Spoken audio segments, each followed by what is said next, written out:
Le Dieu de la délivrance fermera-t-il la porte de la repentance aux méchants? Le Dieu de la délivrance fermera-t-il la porte de la repentance aux méchants? Mes chers frères et sœurs, bienvenue à l'heure de notre conférence. À continuer avec la série du psaume 7. Bienvenue tout le monde. C'est l'heure de rassembler. C'est l'heure de rassembler. C'est l'heure de rassembler. C'est l'heure de partager. Est-ce que la porte de la repentance sera fermée aux méchants? Bienvenue mes frères. Bienvenue ma soeur. Bienvenue tout le monde. Et bienvenue tous ces jeunes qui n'ont pas encore rencontré avec le Seigneur. Bienvenue. C'est bien votre moment. C'est bien votre moment d'écoute. Bonjour tout le monde. Bonsoir tout le monde. Les amis Paul et Al qui entre la carreau à l'heure de la conférence hebdomadaire. La série du psaume 7, un psaume que nous avons vraiment tant étalé de sujets, puisque c'est en série. Prenons le temps pour lire la lecture de la parole de Dieu, le psaume 7, pour enfin approcher vers vraiment le vrai important de cette série. Est-ce que Dieu va permettre à ce que ça va clôturer aujourd'hui? Je ne sais pas, mais cependant, une telle belle série, Dieu de délivrance. Dieu de délivrance, le Dieu qui est vraiment capable de délivrer. Bonjour tout le monde, c'est un panneau pour que nous puissions partager, c'est un panneau pour que nous soyons capables vraiment et passer le message ça avec nos amis qui découragent, nos amis qui trouvent dans une situation difficile. Psaume 7. Alors donc de la lecture, puisque le parcours est probablement long.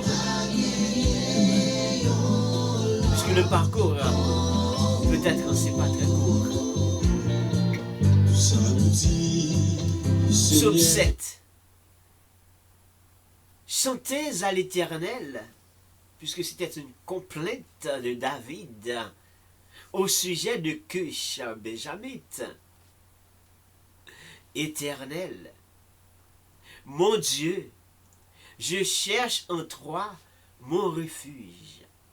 Sauve-moi de tous mes persécuteurs et délivre-moi, afin qu'ils ne me déchirent pas comme un lion qui dévore, sans que personne n'en vienne au secours. Éternel, mon Dieu, si je fais cela, s'il y a de l'iniquité dans mes mains, si j'ai rendu le mal à celui qui était paisible envers moi, si j'ai dépouillé celui qui opprimait sans cause, que l'ennemi me poursuive et m'atteigne, qu'il foule à terre ma vie et qu'il couche ma gloire dans la poussière. Lève-toi, ô Éternel, de ta colère, lève-toi contre la fureur de mes adversaires. Réveille-toi pour me secourir. Ordonne un jugement, que l'assemblée des peuples t'environne, monte au-dessus d'elle vers les lieux élevés. L'Éternel juge les peuples, rends-moi justice, ô Éternel, selon mon droit et selon mon innocence. Mais je t'aime à la malice des méchants et à fermer le juste. Toi qui sondes les cœurs et les reins, Dieu juste. Mon bouclier est un Dieu qui sauve ceux dont le cœur est droit. Dieu est un juste juge. Dieu s'irrite en tout temps. Si le méchant ne se convertit pas, il aiguise son glaive, il bande son arc et il vise. Il dirige sur lui des traits meurtriers. Il rend ses flèches brûlantes. Voici. Le méchant prépare le mal, il conçoit l'iniquité et il enfante le néant. Il ouvre une fosse, il la creuse. Il la creuse et il tombe dans la fosse qu'il a faite.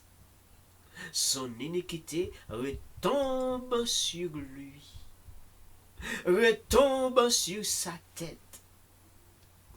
Et sa violence redescend sur son front. Je louerai l'Éternel. À cause de sa justice, je chanterai le nom de l'Éternel. Dieu très haut, parole du Seigneur. Gloire, alléluia. Merci Seigneur. Merci Seigneur, et par rapport à notre texte aujourd'hui, je vous demande de rassembler, de partager avec les autres, puisque nous allons passer maintenant dans la parole de Dieu. Nous allons passer un temps dans la parole de Dieu, et là où nous allons vraiment accentuer, vous centrerez vraiment le près du jour. C'est à partir de verset 12 jusqu'à la fin.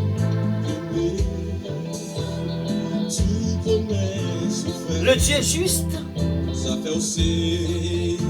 le Dieu qui s'irrite en tout temps, mais cette fois-ci, ce n'est pas le cas de Dieu qui s'irrite, mais plutôt un appel à la conversion des méchants ou de ceux et celles qui tentent de faire du mal. Oh, le très important dans le verset 13, si le méchant ne se convertit pas, il aiguise son glaive, il bande son arc et il vise. Alors qu'il dirige vers lui des traits meurtriers, il rend ses flèches brûlantes.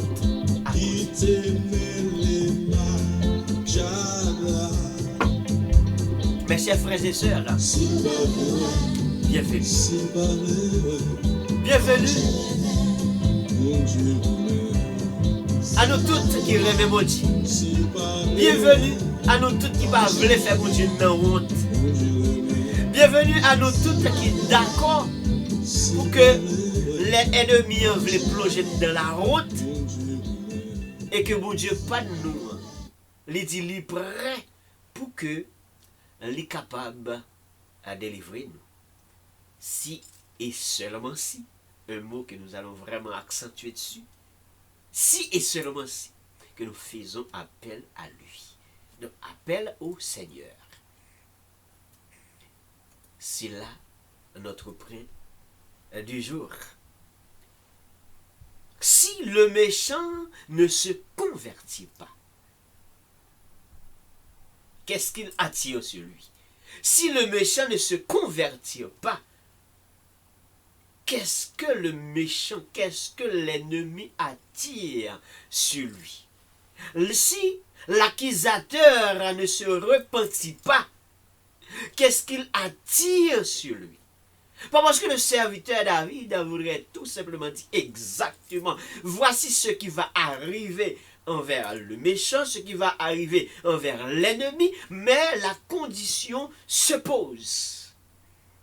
Si le méchant ne se convertit pas, c'est pour cela que je vous demande de partager cette portion d'aujourd'hui, cette série aujourd'hui avec les autres, soit pour l'aider à vraiment changer fusil d'épaule, soit pour l'aider à se détourner de ses mauvaises voies, ou pour l'aider également à entrer dans le sein de notre Seigneur Jésus-Christ.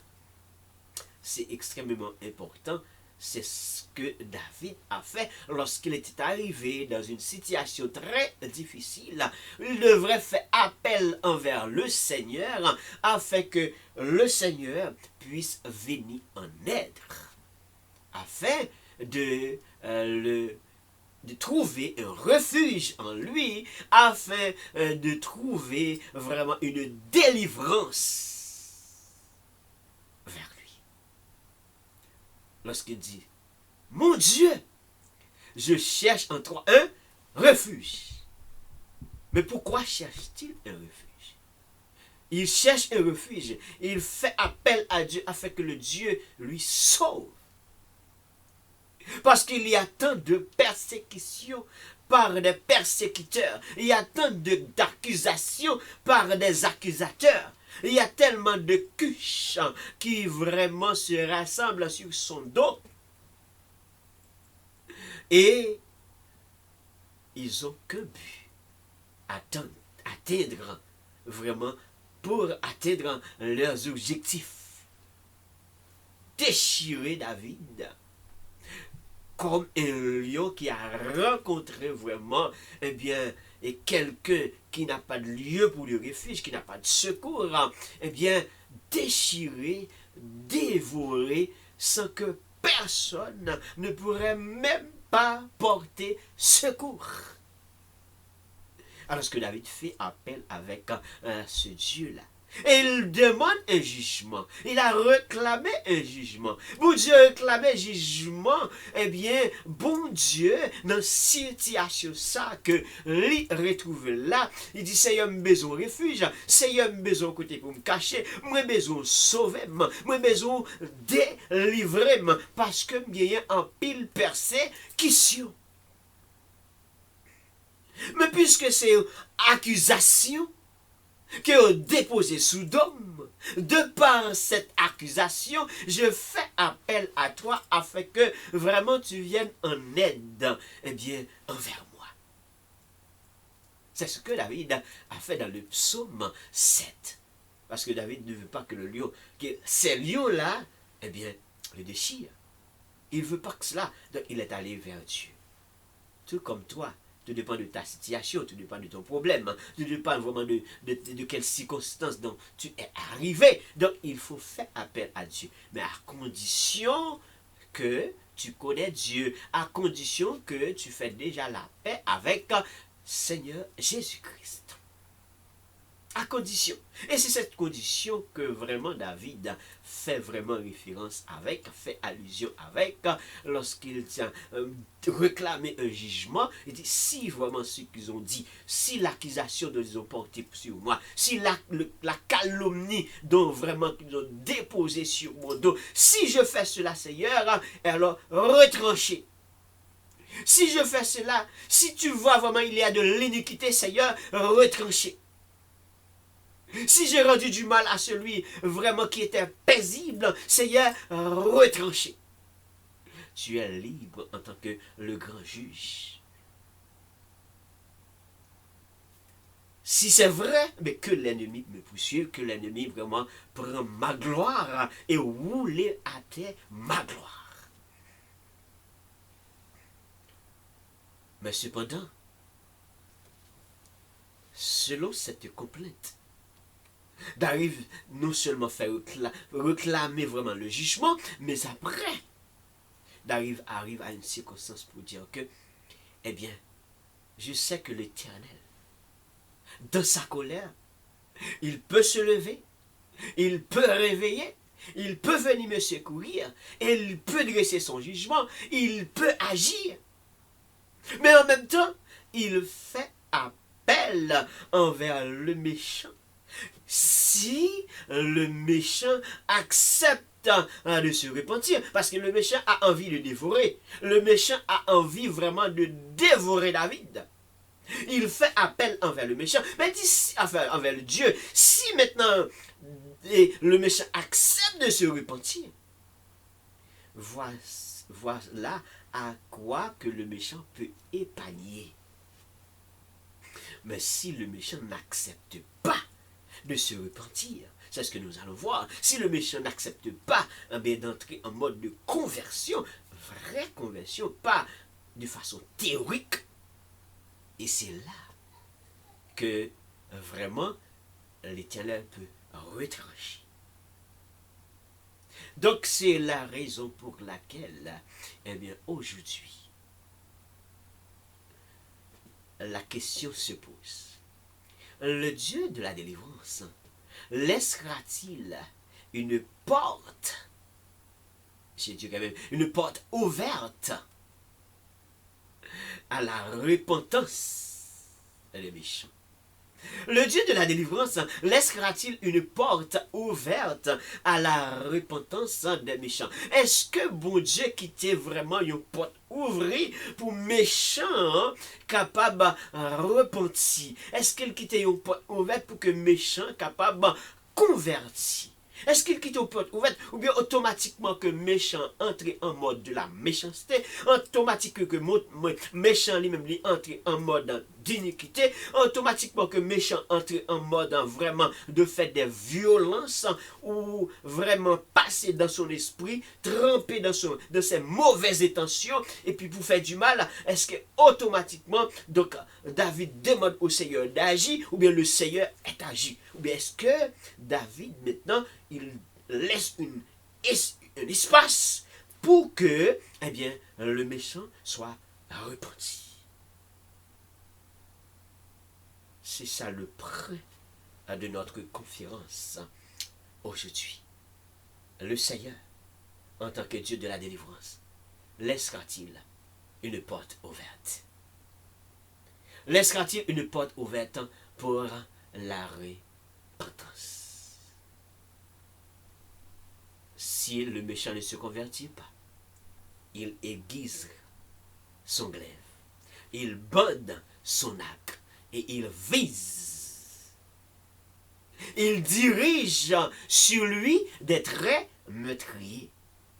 Il rend ses flèches brûlantes.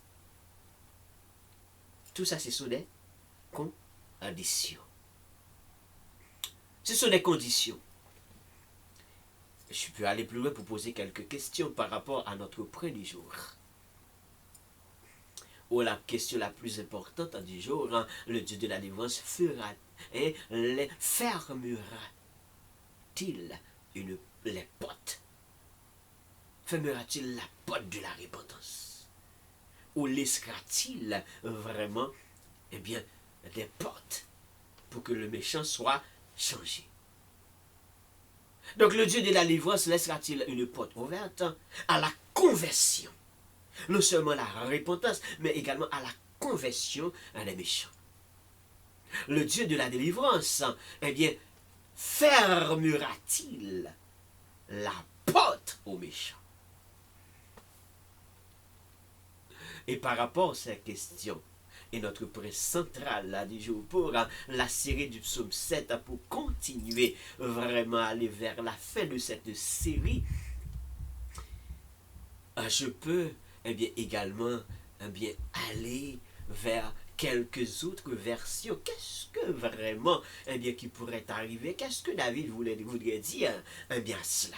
Qui ça David voulait dire lorsque vraiment eh bien, les poser condition ça que si méchant et que lui-même n'est pas d'accord pour le convertir, alors que mais qui ça que vraiment l'a attiré sur lui-même?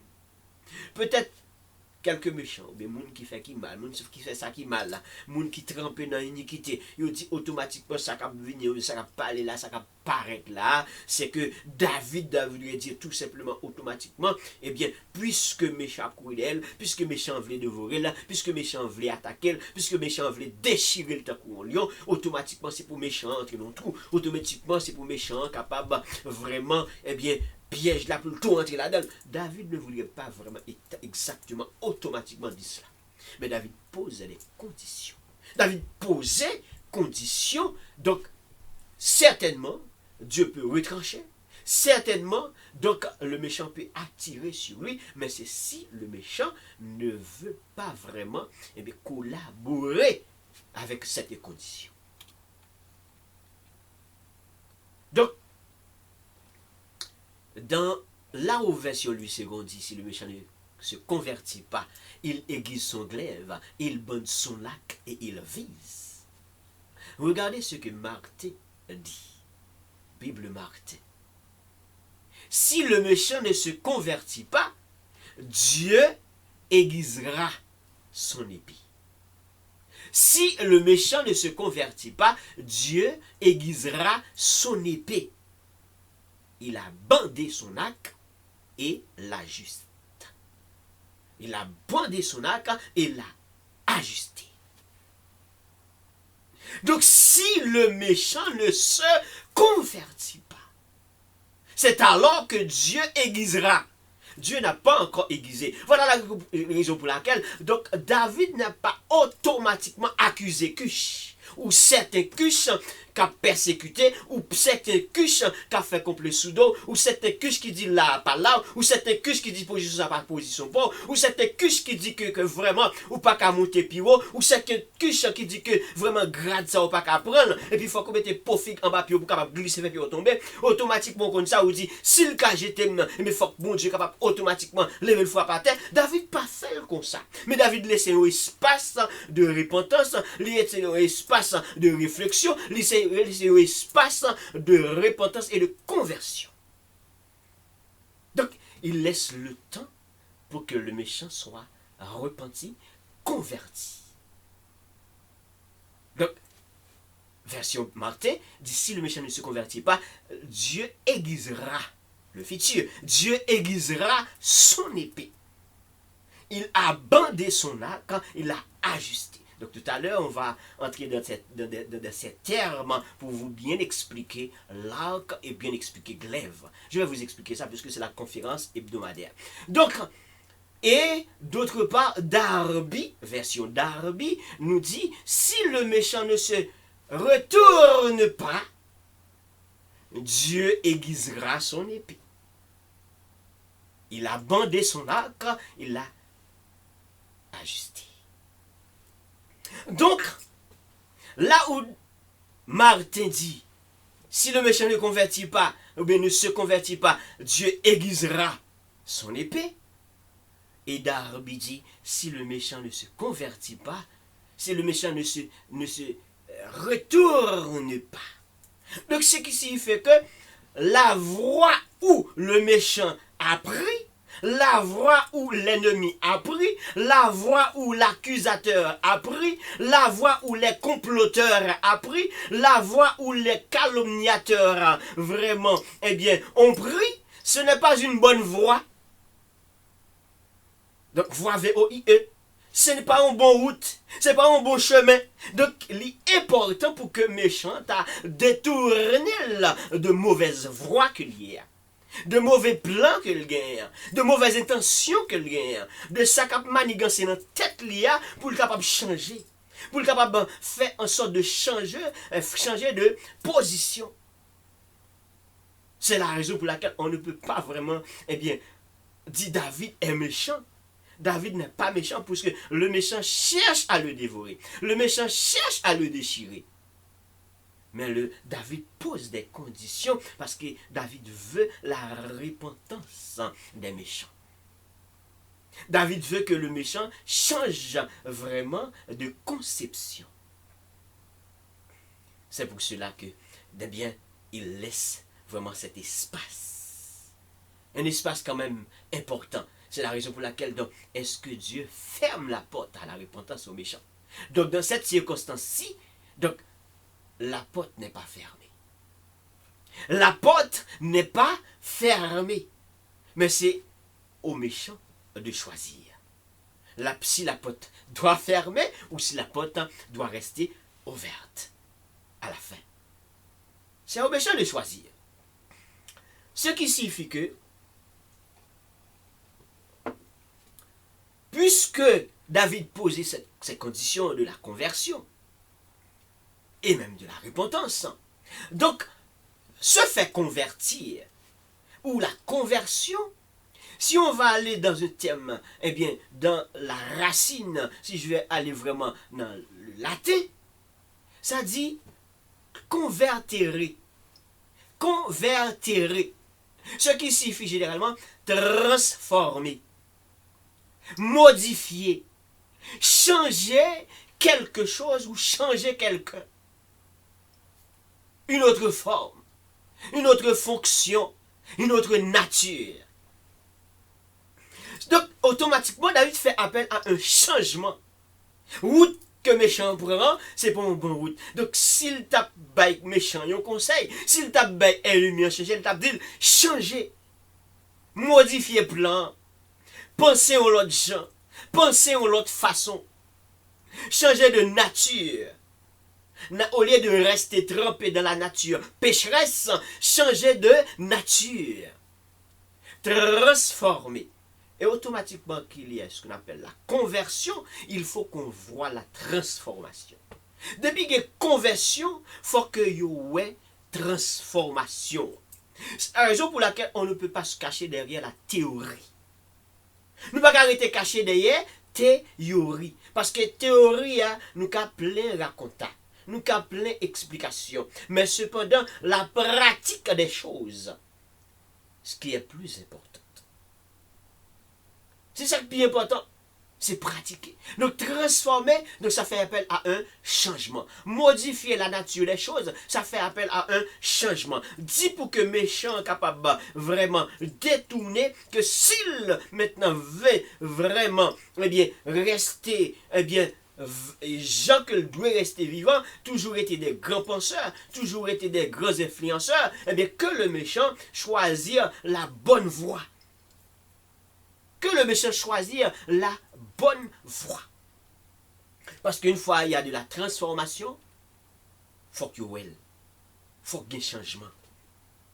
Il faut qu'il y ait capable de changement. Donc c'est même genre si on par exemple, on prend l'exemple de la conversion des fichiers, par exemple pour les informaticiens. Automatiquement qu'on prend un fichier Word, qu'on peut écrire, qu'on peut changer des mots, qu'on peut corriger des mots, qu'on peut écrire, qu'on peut taper. Automatiquement qu'on a fini le texte, eh bien on a transformé ce texte en PDF.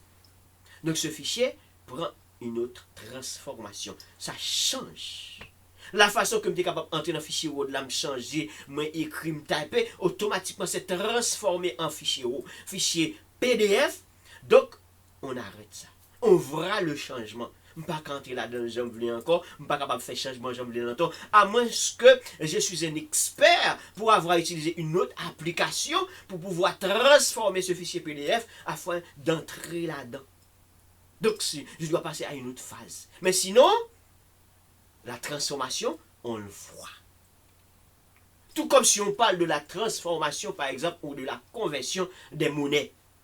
Si on a, par exemple, des dollars canadiens, on veut le transformer ou bien convertir en dollars canadiens ou convertir en euros, automatiquement, ça prend vraiment une autre valeur. La quantité, ça change. Donc, il faut voir vraiment exactement et clairement cette transformation. On le voit dans la quantité, on le voit dans la valeur. Donc si le méchant était méchant, il faisait des choses mal, automatiquement le méchant dit, j'ai changé, j'ai transformé, je me suis repenti, j'ai converti, il faut le voir. Ça ne peut pas se cacher. Faut que well. Quand on dit on est chrétien, donc il faut le voir, on voit le changement. Si on ne voit pas le changement, ce qui veut dire qu'on parle plutôt de la conversion, mais pas la vraie conversion. Donc, il faut le voir. Donc, c'est à cela que David, fait appel.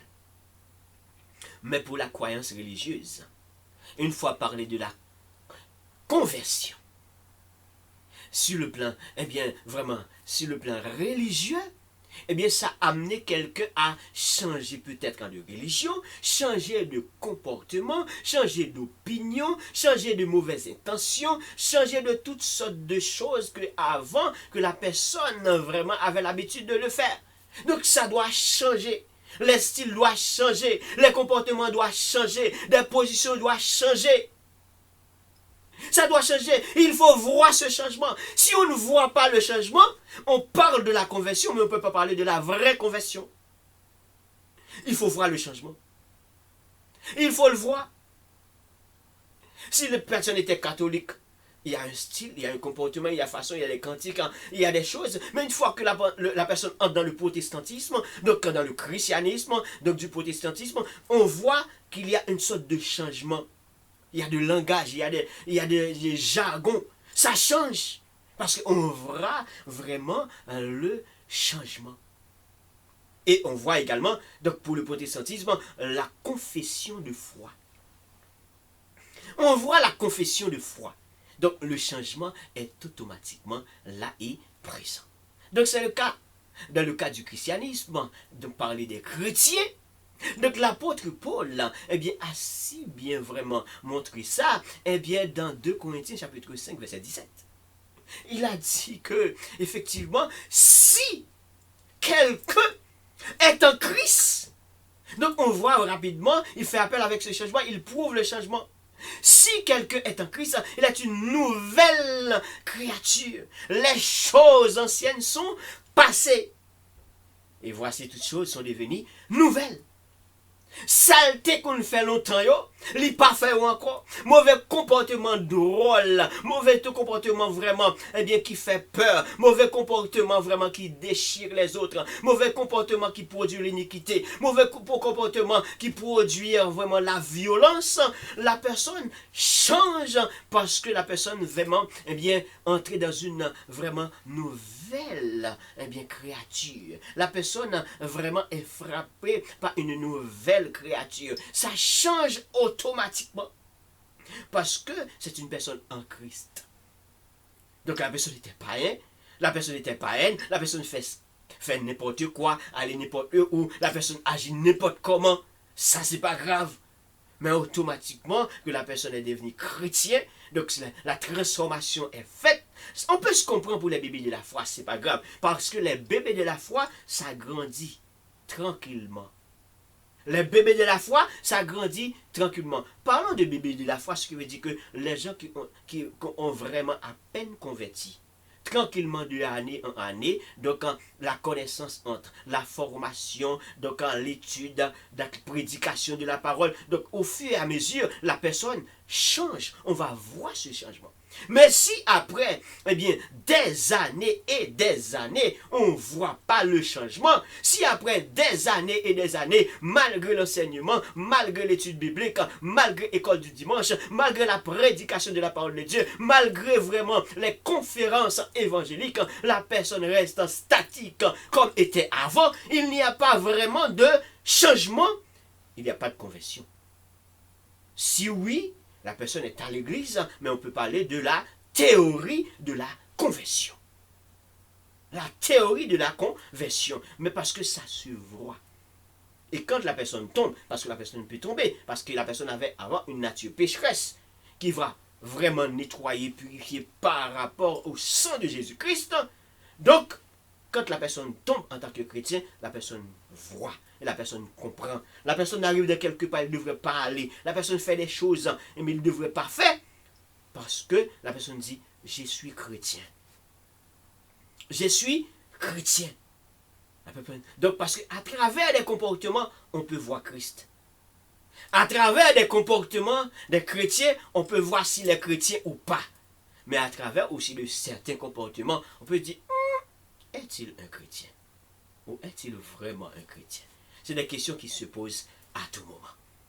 C'est des questions qui se posent vraiment à tout moment. Mais une fois que la personne fait ce qu'on appelle la confession de foi que nous trouvons dans Romains chapitre 10, verset 9 et même verset 10, eh bien si tu confesses de ta bouche le Seigneur Jésus,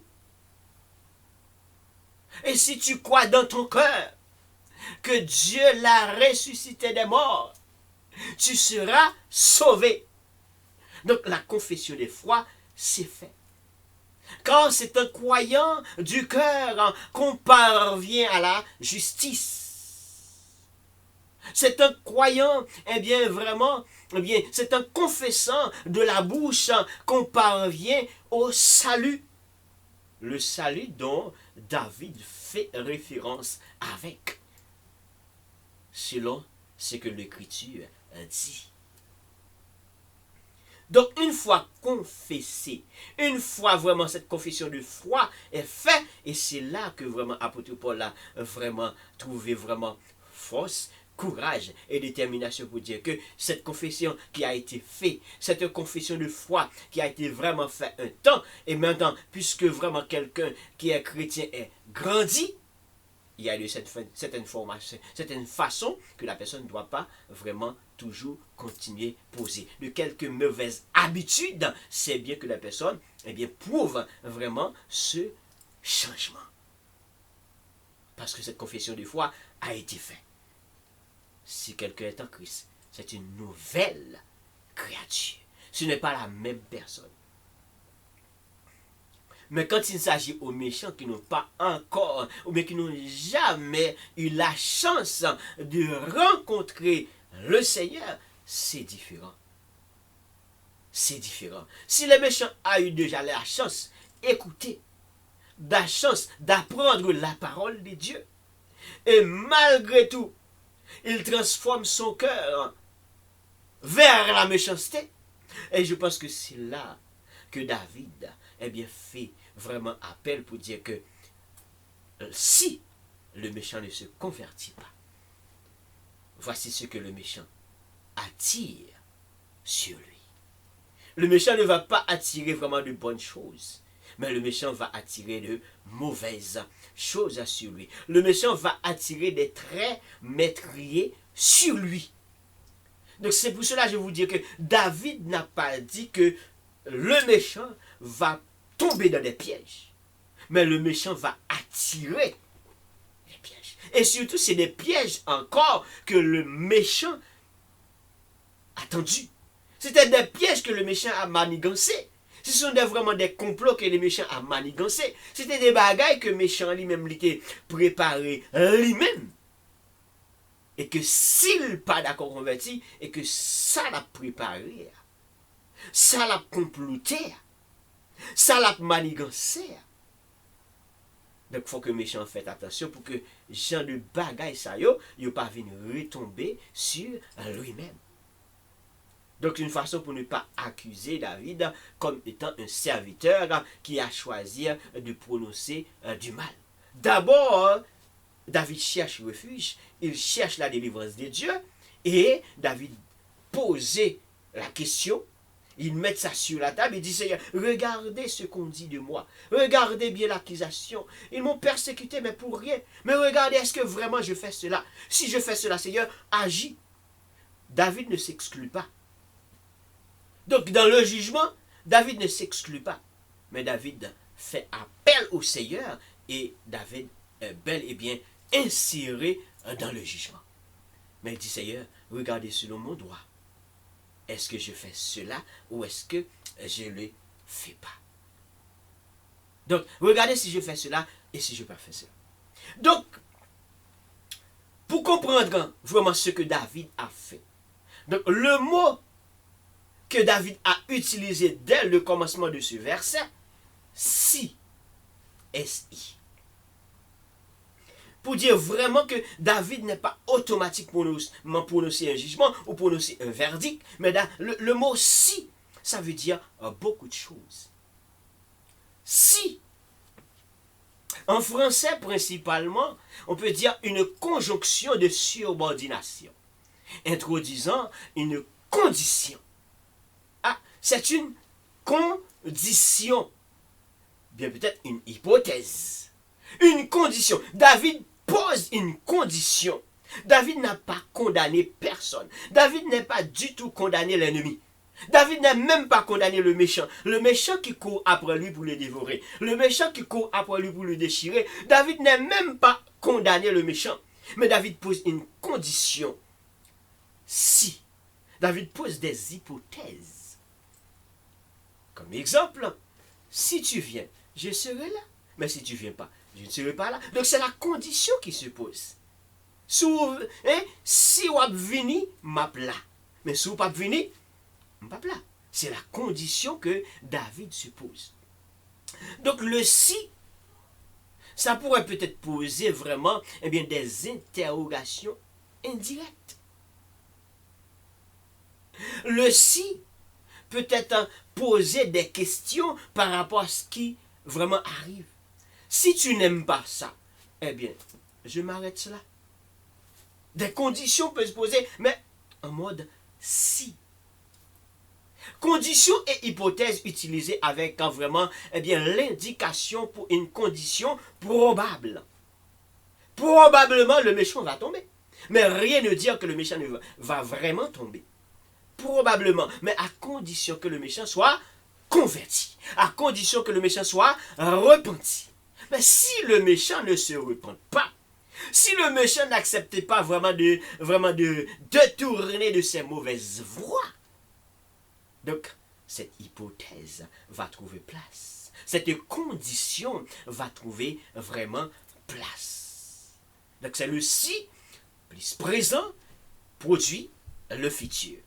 C'est là que je comprends lorsque vraiment la version Martin, Bible Martin nous dit que si le méchant ne se convertit pas, Dieu aiguisera son épée. Si le méchant vraiment ne se convertit pas, Dieu aiguisera son épée. Et Darby dit, si le méchant ne se convertit pas, si le méchant ne se retourne pas, Dieu aiguisera. Ça veut dire, route méchant point, position liée, direction la point, dans condition que méchant positionné, il n'est pas bon. C'est mieux que le méchant soit converti. C'est mieux que le méchant soit repenti. C'est mieux. Alors que si le méchant maintenant n'accepte pas cette condition, alors le verset suivant, à savoir verset 14, il dirige vers lui des traits métriers. Il dirige vers lui des traits métriers, il rend vraiment des flèches brûlantes. Voici, le méchant prépare le mal. Ce n'est pas David qui fait la préparation du mal. David n'avait pas vraiment dans son intention de faire du mal. David pas dans la tête pour faire méchant mal. David pas pour le faire mal, il pas envie de faire mal. Mais David dit, si condition ça a posé, méchant, il prend route pour le faire mal. Si le méchant conçoit l'iniquité, si le méchant vraiment creuse des trous, creuser des fosses, pas pour jouer, pas pour plaisanter, mais pour capable faire tomber des justes, pas pour jouer, pas pour prendre plaisir, mais c'est pour capable vraiment laguer juste là-dedans, bien peut-être pas vivant. Donc quand le méchant vraiment construit son iniquité, voici ce qui pourrait vraiment arriver. Donc David prépare à la louange du Seigneur de la phase finale. David prépare pour vraiment bel et bien louer l'Éternel. Parce que dès le début, David est allé vers le Seigneur et réclamer la délivrance du Seigneur. Réclamer que son Seigneur vraiment vienne en aide pour lui sauver. C'est pour cela qu'il est allé se cacher vers l'Éternel, tout en demandant refuge. En demandant refuge. Donc, s'il a contre l'Éternel, pour l'Éternel bat le refuge, s'il a contre l'Éternel, pour l'Éternel délivrer par rapport à moun qui a déchiré, par rapport à moun vraiment qui voulait déchirer, par rapport à moun qui voulait dévorer, par rapport à moun qui a comploté sous dol, par rapport à moun qui a fait accusation sous dol, qui a mis des bagailles qui sous dol, qui a dit sale pas fait. Maintenant, il dit que méchant capable de détourner le voile, que méchant capable de changer de position. Mais si le méchant n'accepte pas, alors le méchant maintenant va attirer l'aiguisement glaive de l'Éternel. Le méchant va attirer l'aiguisement glaive de l'Éternel. Le méchant va attirer que l'Éternel maintenant prépare son arc et bande et vise.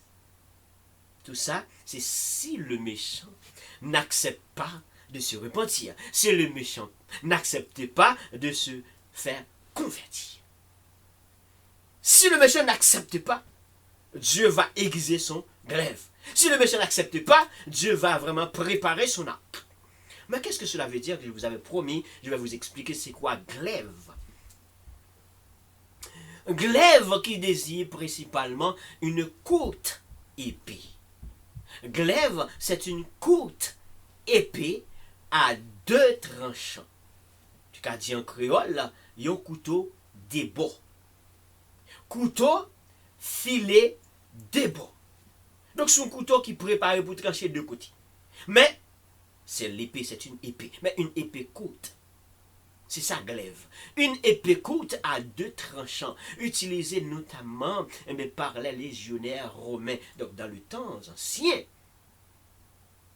comme étant une arme. Parce que c'était l'épée qui était vraiment une des grosses armes dans le temps ancien. C'était l'épée. Donc, c'était une épée. C'est ça, glaive. L'Éternel a filé, l'a aiguisé, donc l'a filé. Si méchant d'accord pour le toujours faire plan pour le dévorer petit bon Dieu. Si méchant d'accord pour le toujours faire plan pour le capable déchirer petit bon Dieu. Si le méchant d'accord pour le capable faire plan pour le capable mettre profit en bas pied petit bon Dieu, petit juste, le juste, vraiment les chrétiens, s'il d'accord pour que le capable basculer petit bon Dieu, c'est là que bon Dieu maintenant, eh bien, bon Dieu prend le frapper pied dans sa colère. Non seulement Dieu s'est dressé jugement, et la frappé pied dans sa colère. C'est ça le glaive. L'épée courte. Donc l'Éternel a aiguisé, la filé. Donc il se pourrait bien que l'Éternel n'aiguise pas son glaive. La condition de subordination est bien posée. Si le méchant accepte de détourner de ses voies. Si le méchant accepte de vraiment de laisser cette mauvaise voie, la voie de la méchanceté, il se pourrait bien que l'Éternel n'aiguise pas son glaive. Ça qu'arrive que l'Éternel pas filé couteau. Il pas filé épée des bords. Ça qu'arrive. Ça capable briver. Alors lorsque vraiment eh bien, nous parlons de arc. Parce qu'il bande son arc. Arc, c'est l'affaire que nous voyons dans la flèche. La flèche qu'on se prépare, ça fait une sorte de demi-cercle. Ça fait une sorte de demi-cercle. C'est ça qu'on appelle arc. Donc, il bande son arc. Donc, il prépare son arc. Donc pour lancer des flèches. Les flèches que la Bible, Somme 7 a parlé, donc les flèches brûlantes. Donc il se pourrait bien que le méchant soit épargné de ces flèches. Mais si le méchant accepte de détourner, le méchant accepte de changer de position, le méchant vraiment, il est bien frappé par la repentance, ça peut arriver que Dieu change aussi de conception, Dieu change aussi de pensée. Donc, l'arc, le cercle, qui pourrait peut-être permettre à ce que, eh bien, le méchant soit tombé de par une flèche brûlante, le glaive qui pourrait trancher l'affaire, et le méchant, normalement, ne va pas vraiment retrouver de la position pour réjouir. Parce que le but de la méchanceté du méchant, c'est triompher sur les justes. Triompher vraiment sur les fils de Dieu. Triompher sur petit bon Dieu. Triompher sur les humains. Mais si méchant accepte de changer de position, bon Dieu, dans l'amour, il est capable d'épargner méchant. Donc, puisque David fait allusion à la conversion, nous ne pouvons pas attendre que vraiment à une conversion sur le plan théorique et théorique seulement.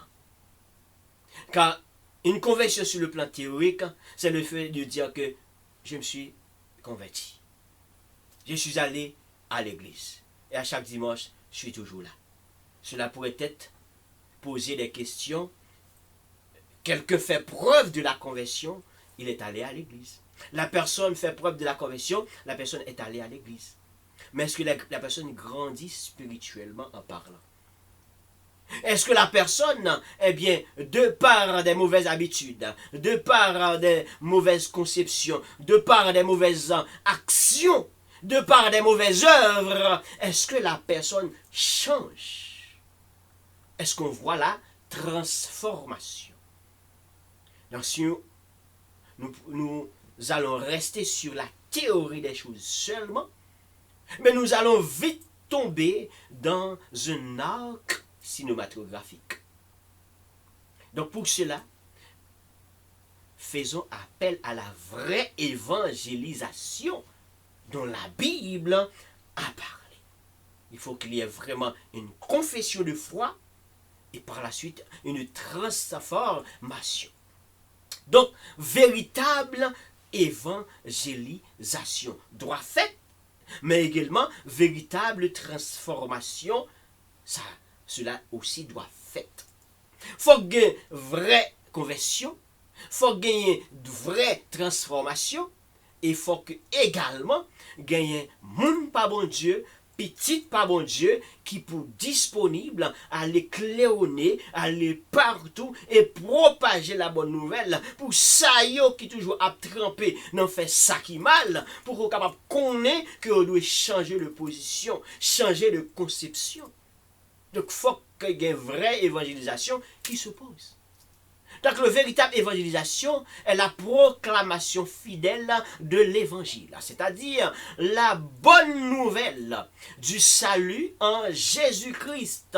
Son but est d'amener les gens à la repentance et à la foi en Christ. Donc là où il y a l'amour, là où il y a le respect.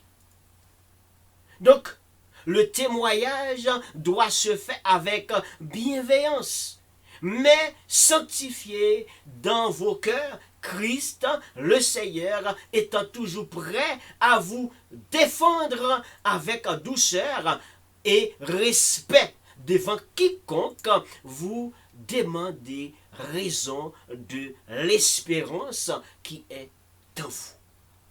Selon 1 Pierre chapitre 3, verset 15. Donc, quel est donc le mandat des appelés? Quel est donc le mandat des prédicateurs? Quel est donc le mandat des apôtres? Quel est donc le mandat pour les chrétiens que Christ a fait appel à lui pour propager, pour la propagation, proclamation vraiment de cette vraie l'évangile, de vraie l'évangélisation? Quel est donc? Mais le mandat, c'est la mission même. Le mandat missionnaire, annoncer la bonne nouvelle, est une mission confiée à tous les disciples de Jésus-Christ.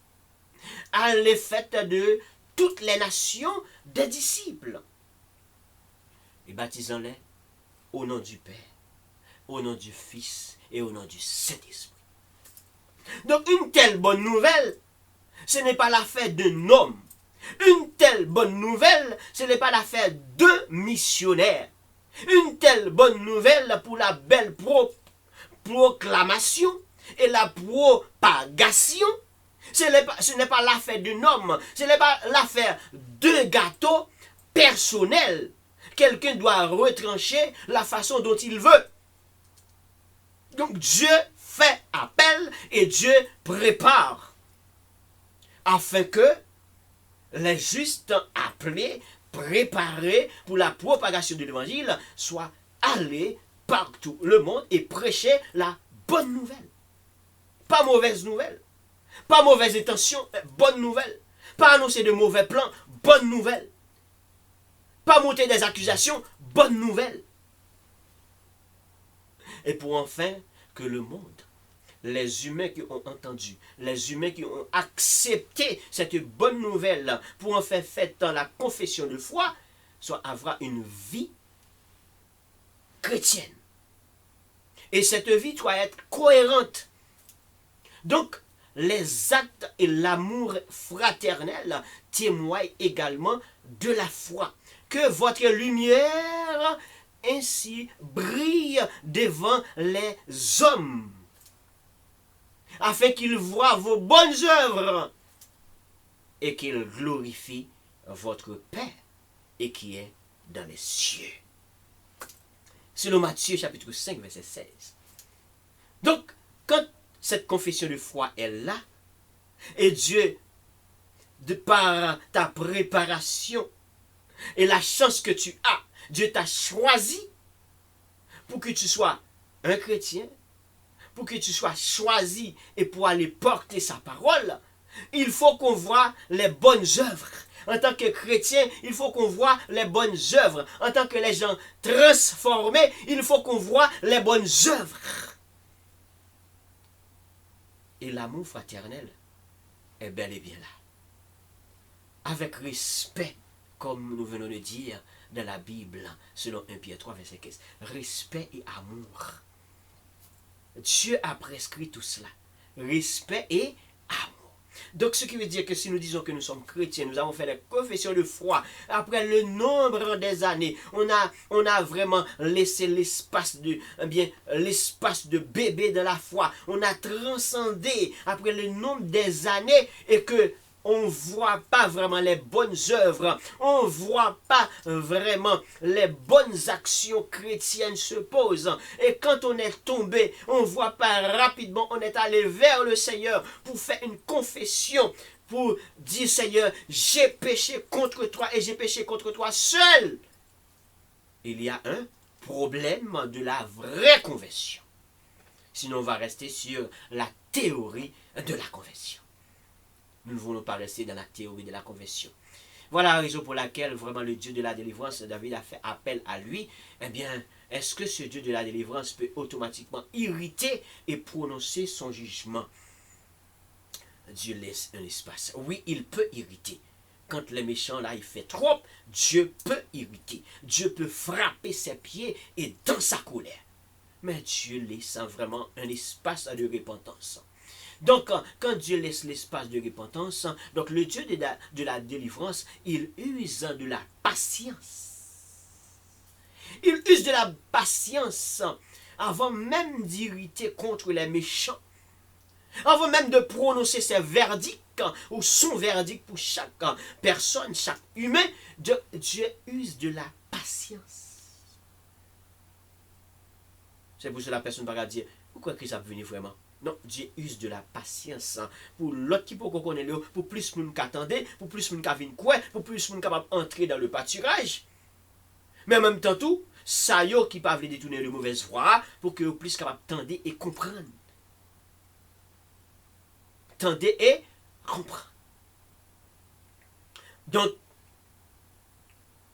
si le méchant ne se convertit pas comme étant le point central là, du jour, et la question a été si bien posée, le Dieu de la délivrance laissera-t-il un espace pour que Père vraiment, eh bien, les méchants soient convertis? Ou fermera-t-il la porte automatiquement? Dieu ne ferme pas la porte automatiquement.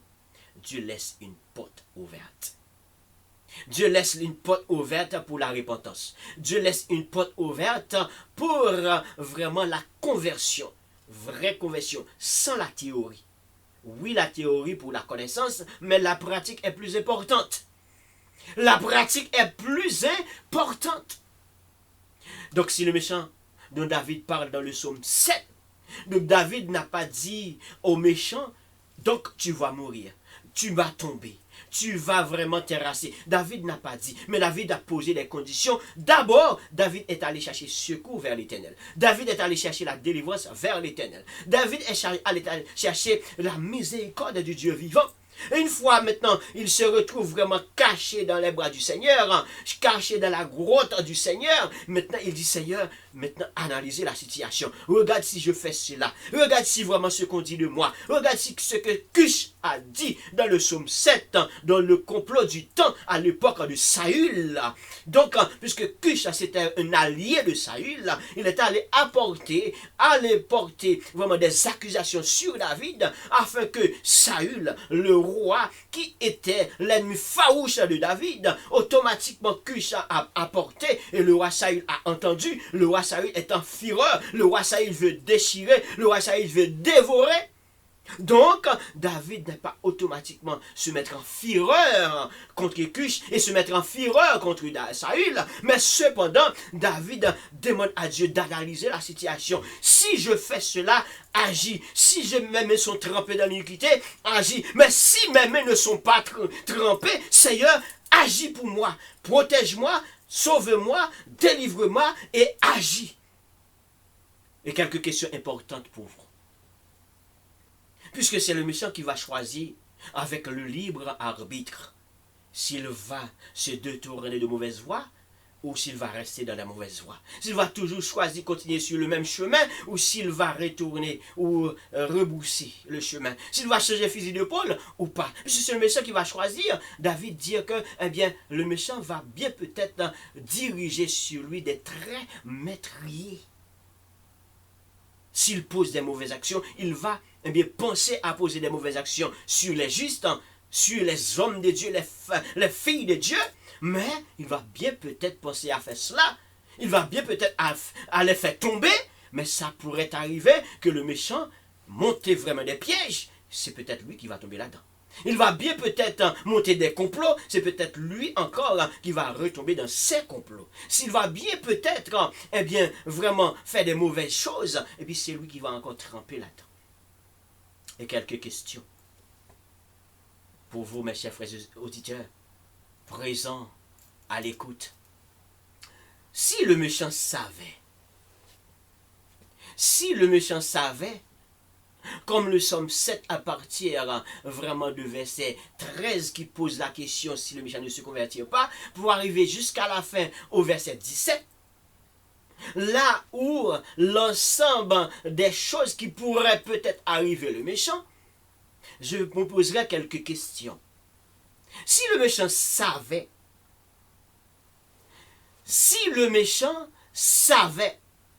quand il prépare le mal pour faire tomber des justes, pour attaquer des justes, pour attaquer les enfants de Dieu, si le méchant savait, penserez-vous que le résultat qu'il allait trouver, à savoir préparer le mal, conçoit l'iniquité et enfanter le néant. Si le méchant savait qu'il allait enfanter le néant, penserez-vous que le méchant allait préparer le mal? Le méchant allait tremper dans l'iniquité? Si le méchant savait quand il prépare le mal, quand il conçoit l'iniquité, il allait enfanter le néant, vous pensez que le méchant allait faire le mal? Il allait construire tout cela? La réponse c'est non. Si le méchant savait, quand il creusait des trous, quand il a creusé des fosses,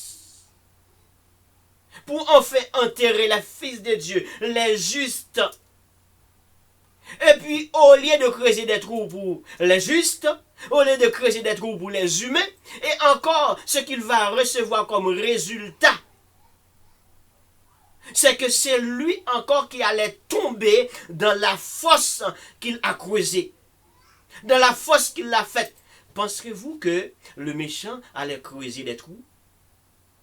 Ou s'il pense qu'il allait creuser des trous pour vraiment faire tomber tes enfants, les membres de la famille, et bien au lieu que c'est les membres de la famille qui vont tomber, les membres de la famille qui vont plonger dans le trou, et que c'est ses fils ou ses membres de ses racines qui allaient tomber là-dedans, pensez-vous que le méchant allait creuser des trous? Ce sont des questions posées. Si le méchant, en construisant de l'iniquité, alors que l'iniquité allait retomber sur sa tête, comme David a si bien posé des conditions. Ce sont des conditions que David a posées. Des conditions hypothétiques.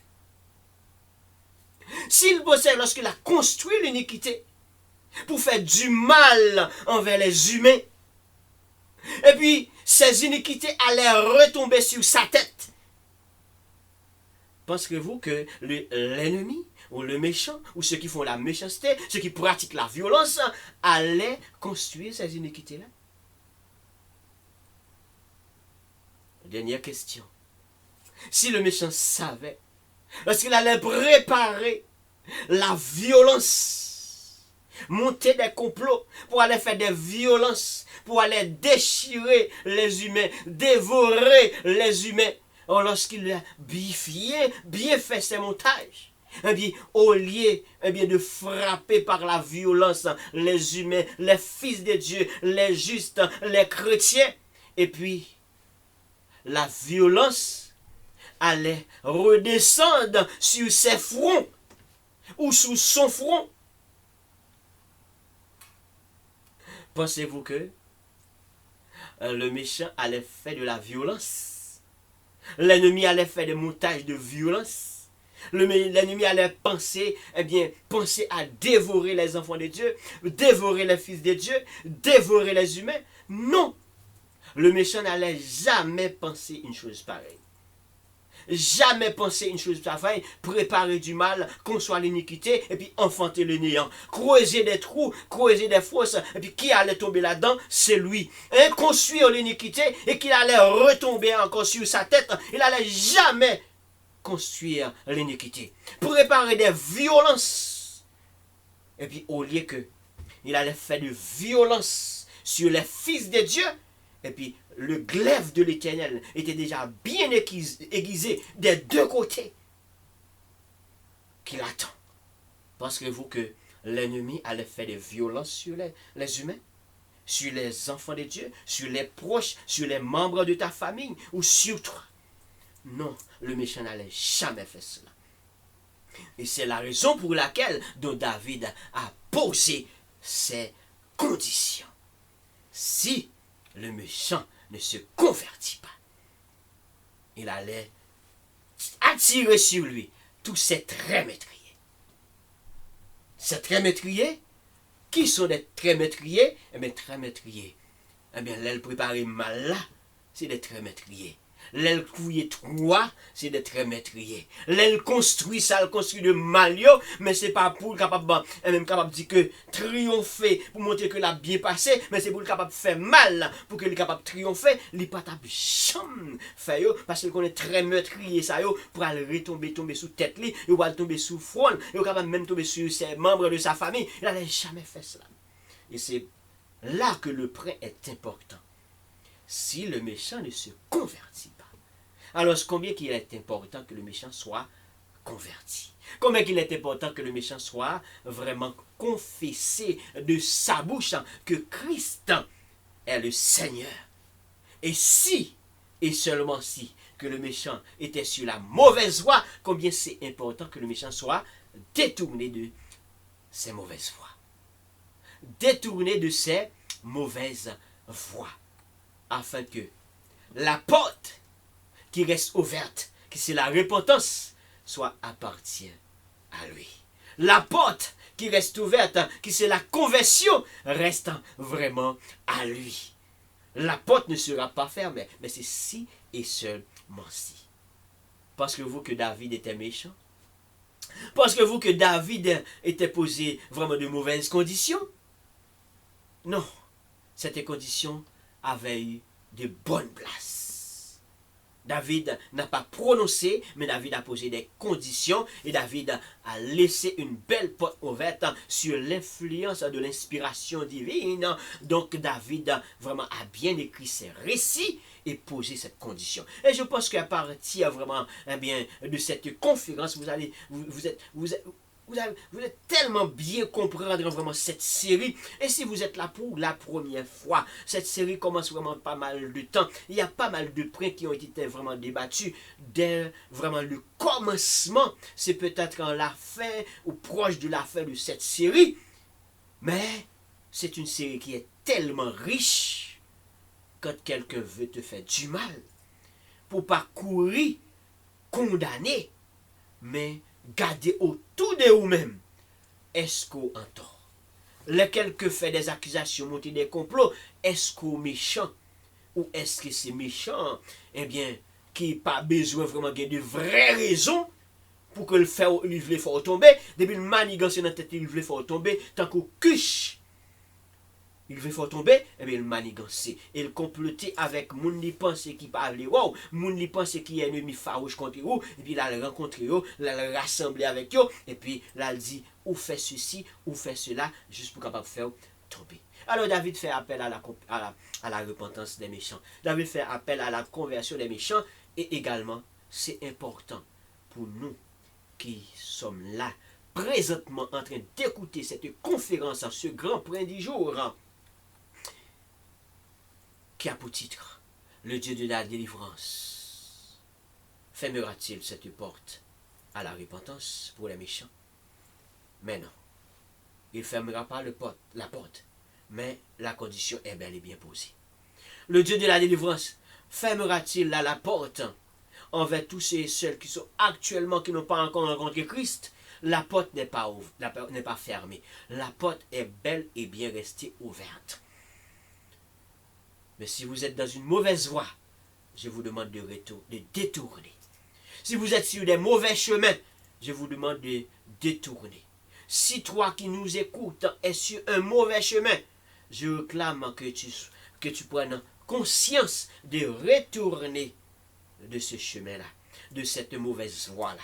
Si auparavant tu avais des mauvaises habitudes, des mauvaises intentions, de mauvais comportements, de mauvais plans, de mauvaises pensées, mais juste pour faire du mal à quelqu'un, eh bien, comme David a posé bien la question, si le méchant ne se convertit pas, eh bien, il est aussi important pour vous aussi important pour toi aussi qui écoute.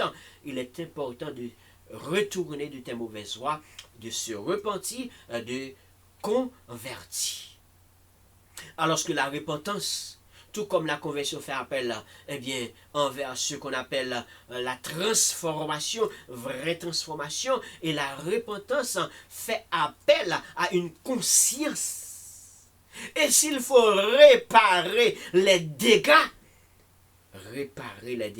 demande à Dieu d'entrer dans ton cœur, et s'il est possible de réparer les dégâts et trouver cette transformation, à savoir la conversion. Alors, mes chers frères et sœurs, je vous dis merci d'avoir été à l'écoute. Merci d'avoir pris le temps, eh bien vraiment, et de partager ce bon moment, de partager avec les autres, de partager vraiment, eh bien, ce récit, cette vraiment, eh bien, belle conversation à travers la conférence de la parole de Dieu, là où nous décortiquons. Et si vous êtes là pour la première fois, vous êtes avec nous, vous n'êtes pas branché, connecté sur le channel YouTube, là où toutes les conférences, tous les prêts de cette conférence ont été déjà débattus, allez connecter sur Charles Ernst TV. Charles Ernst TV, c'est sur ce channel YouTube que toutes les conférences ont déjà exposé et bien détaillées juste pour vous. Tout simplement, abonnez avec ce channel et puis partagez avec les autres, donnez des j'aime et des likes et puis encouragez le live autant que cela est possible. Si vous avez des questions, vous pouvez poser des questions par la suite et vous pouvez aller sur le channel YouTube, poser des questions, écrire des commentaires et je vais répondre par la suite dans la prochaine conférence. Vous avez mon numéro de téléphone sur le channel YouTube, c'est écrit dans Entrez connecté et dans la première page, il y a le numéro de téléphone et courriel. Dans la bas de la description, il y a également le numéro de téléphone et le courriel. Posez des questions. Et si vous avez besoin de moi, faites appel à moi pour que vraiment on peut discuter ou apporter de la parole vivante que le Seigneur m'a confiée, tout comme la grande mission. Alors, ne sois pas méchant, mais sois bon envers les uns les autres. Ne sois pas méchant, ne pose pas des actions méchantes envers quiconque, mais gardez ta bonté comme Dieu est bon, gardez ta fidélité quand tu dis oui, eh bien le Seigneur va vraiment réjouir. Et la conférence aujourd'hui, c'était pour moi, c'était pour toi, c'était pour vous. Que Dieu vous bénisse, que Dieu vous garde, que Dieu vous contrôle, que Dieu permette à ce que cette portion de la Bible, le psaume 7, vous édifie. Et tu comprends bien, toi qui écoutes. Tu comprends bien à partir de cette conférence. Merci et continuez d'encourager le live, continuez d'encourager, continuez de partager avec les autres. Et cela va faire du bien. C'était votre ami Ernst Charles, dit Psalmiciens pour les autres, ou évangéliste Ernst Charles. Et le channel YouTube, c'est Charles Ernst TV. Comme tu vois Ernst écrit, c'est sûr que tu ne vas pas manquer. Et comme ça, nous ne pouvons pas faire bon Dieu nous honte. Que Dieu vous bénisse tous. Que la paix du Seigneur reste élevée sur chacun de vous. Pas seulement pour le présent moment, mais pour tout le temps et pour toute l'éternité. Allez en paix. À la prochaine pour une autre conférence évangélique. Votre serviteur Ernst Charles. Devenons mon Dieu bien ou non comportement. La vie me fait tout pain ou crier. Bien mon Dieu, c'est pour lui-même un moyen crier. C'est pour la vie me fait tout pain ou crier. Bien mon Dieu, c'est pour lui-même un moyen crier. Jésus c'est avocat. De façon pour lui plaider cause. Jésus c'est avocat. Et de façon pour lui plaider cause moi. C'est pour la vie me fait tout pareil crier. Yeah mon Dieu, c'est pour lui mettre un moyen prier. C'est pour la vie me fait tout pareil crier. Yeah mon Dieu, c'est pour lui mettre un moyen prier. Jésus c'est défenseur. De façon pour lui plaider cause moi. Jésus c'est défenseur. De façon pour lui plaider cause moi. C'est pour la vie me fait tout pareil au crier. Yeah mon Dieu, c'est pour lui mettre un moyen prier. C'est pour la vie me fait tout pareil au crier. Yeah mon Dieu, c'est pour lui mettre un moyen prier.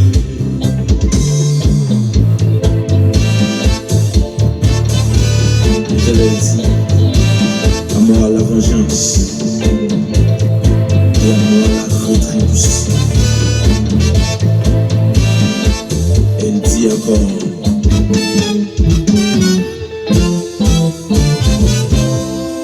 Vous méritez tout moi avec l'honneur. Me lever même pour m'adorer et pour glorifier non.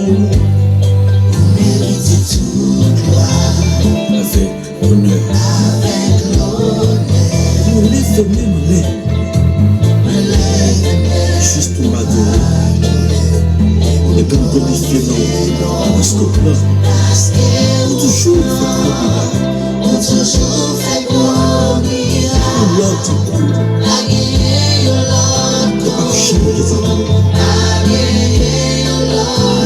Yes, j'aime bien. Parce que là, on fait miracle. Toujours.